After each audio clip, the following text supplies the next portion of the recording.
look at the general accounting for partnerships. The general accounting for partnerships. So the following books of accounts are maintained by partnerships. We have the capital account, the current account, and then the appropriation account. We are going to start with those. So the capital account. The capital account records the opening capital or the capital contribution of each partner and then any additional capital that they bring in. That's what the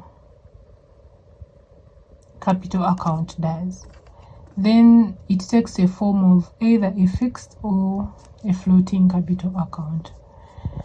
Then this is how the capital account looks like. Details, in case we have 3 partners, Peter, Paul, and then Pat.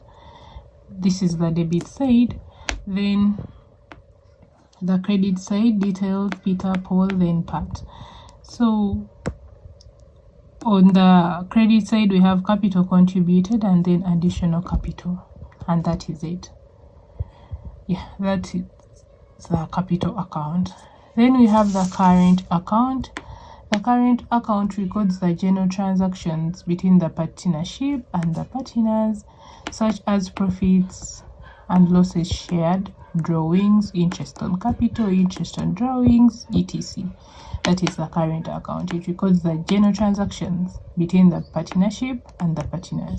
The capital account records the capital contributed and any additional capital. Yeah. Then the format of the current account, we have details, Peter, Paul, Pat. That's the debit side. Then the credit side, you put the same thing, but then the debit side records any payments that is supposed to be made by the partners, payments or losses.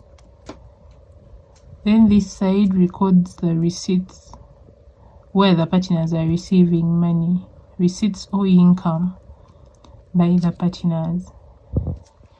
Yes, so this side we have the balance brought down. In case it is positive, you put it this side. If it is negative, you put it this side.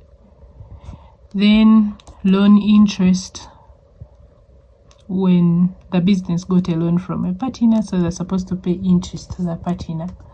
So you put it this side. Interest on capital, salary, sharing profits. These are all receipts to the partners, like the partner is receiving money. Then interest on drawings, that it's the partner paying to the business. Interest on drawings, then drawings themselves. So this is how the current account looks like. So we say they take the form of fixed or floating. So this format of separating them is what we call the fixed method. You have 2 of them when they are separate. You have the capital account and then the current account. Then for the floating method, you have 1. You only prepare 1 capital account and you combine both of these. You combine it and put it in 1 account. Let me show you. Get here paper.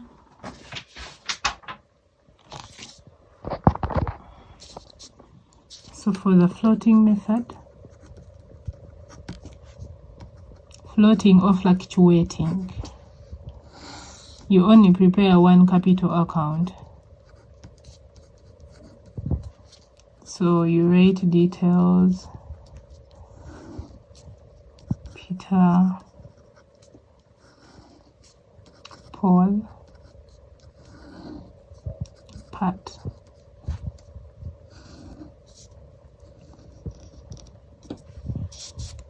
Like that. Then details, Peter, Paul, then Pat. Like that. So debit, then credit. So we are combining these 2. Meaning here you first start with the capital contributed.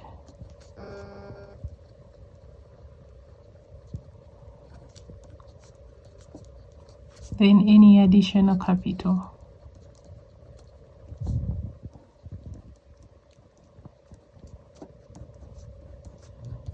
Like that. Then after rating this, you also come to this one. Since we are combining it, you come here, loan interest,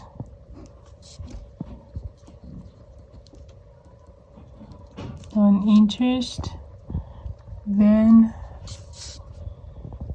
capital interest,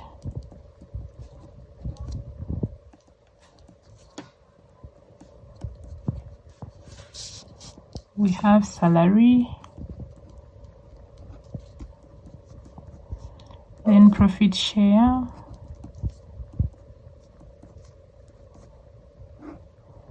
like that. Then you also come on this side and write these drawings, then interest on drawings,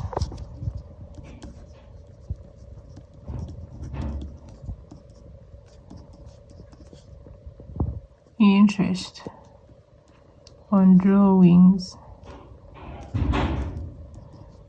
Then we also have share of losses,